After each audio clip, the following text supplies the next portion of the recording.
Speaking visual, I really believe that it's part of my industry as a graphic designer to really focus on the visual aspect of your sales, of your marketing. It's everything without the written word that people see and they identify with your company. So just embracing that kind of aspect of your message, that visual, I think is something people don't really look at as far as the colors, the fonts you use, the particular images you use, whether you put things in a square box or put things in a round box. You know, it's everything that you do visually and how that speaks to your client, the kind of paper you use. I mean, I could go on. So I think there's a lot to consider as far as how you put your message out and how people perceive your business from that visual aspect. Okay. Who are you speaking visual to? Mainly your target audience. As a business, you know, everyone has an audience that they're trying to speak to. You have to, first of all, you have to know who that target audience is, and that's one of the first points. And you find out who that is, and then you speak to them. Otherwise, your message isn't being picked up by possibly who you want it to be picked up by. So it's important to identify who that audience is, and then you can really, you know, have a conversation, basically, you know, and really talk to your target, people who want to know about what you offer. Professionally, there are people out there for photography, and there's people out there for videography, and you know, once in a while you will encounter someone that can do several things, and that's a great thing.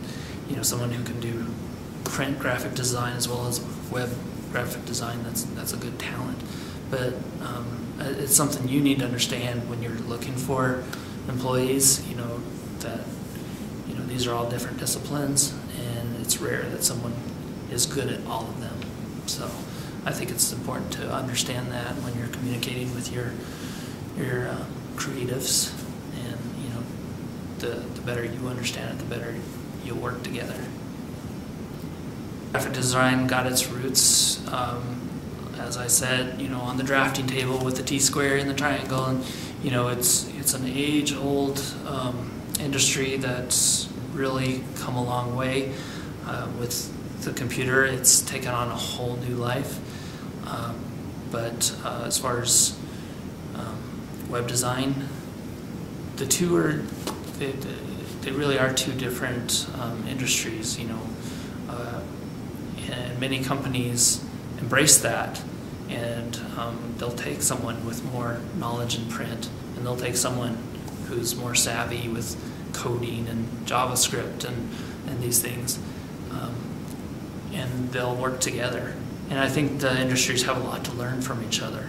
Web design has a lot to learn from graphic design has a lot to learn from web design. But how do you start, or how do you conduct that conversation?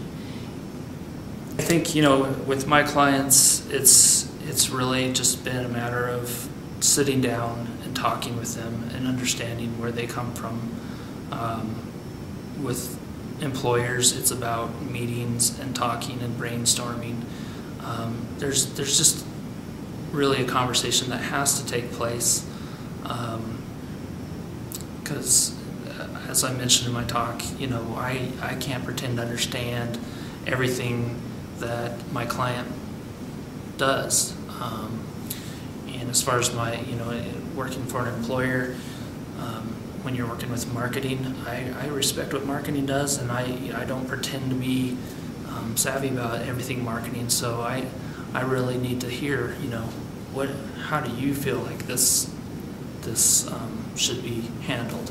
Public relations, the same thing. You know, I really respect each industry, and I respect the people in those industries, And I think there needs to be, communication. Once I have all the facts as a designer, I'll take it back and I'll put those into everything I do. But to just expect that I can just take something and go with it, I don't think that's fair to me, and I don't think that's fair to them, because I think there has to be a kind of an agreement about what the message is and how it's put out there. So whenever I start with a client and they're trying to build a business, I always really emphasize that's the first key part. You work on the logo, and everything builds from that. That logo is going to be represented in everything you do, and it's going to be it's going to act on its own to represent your company. So you really want to put time and energy and thought into that, and not just make it a side thought or something, an afterthought. I think, and unfortunately that does happen. It really does. And so I really stress putting thought into that logo, and then from that point you can develop graphics that go with that logo, and those graphics might be as simple as a curve or a swish that you use in conjunction with that logo that also represents your company. Same thing with colors and fonts. All these things should really tie back into that logo, because you can build a great website first and then the logo, but they might not correspond to each other, and then you're getting conflict. So I think the consistency of starting with the logo and that progressing to everything else you do. Ownership. A logo, I think, needs to be treated almost like an employee in your company. You need to take ownership of that and put it out there and treat it like an individual, because that's what it is. It's representing your company, as well as everything else I included. The fonts that you use, the colors, the particular graphics, the photos you use. Those all become part of what your company is about. They're what people identify with your company. And so you want them to be used consistently, professionally.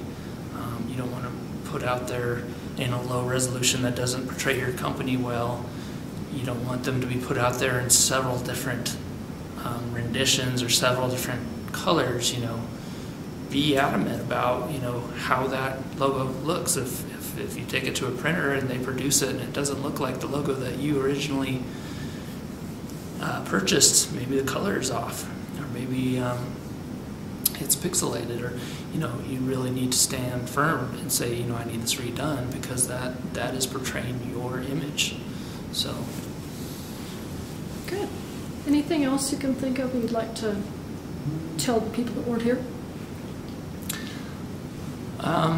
Just to really just embrace the process, and allow your designer, your design agency to do their best, and expect them to ask you lots of questions. If they don't, and if they offer you something that'll under $100 and it'll happen in less than a week, it's probably not a good product. It might be what you can afford, but you have to consider, what this is going to do for your company and what it's going to say about your company. So really put some time and effort into it, and some thought, and value the process.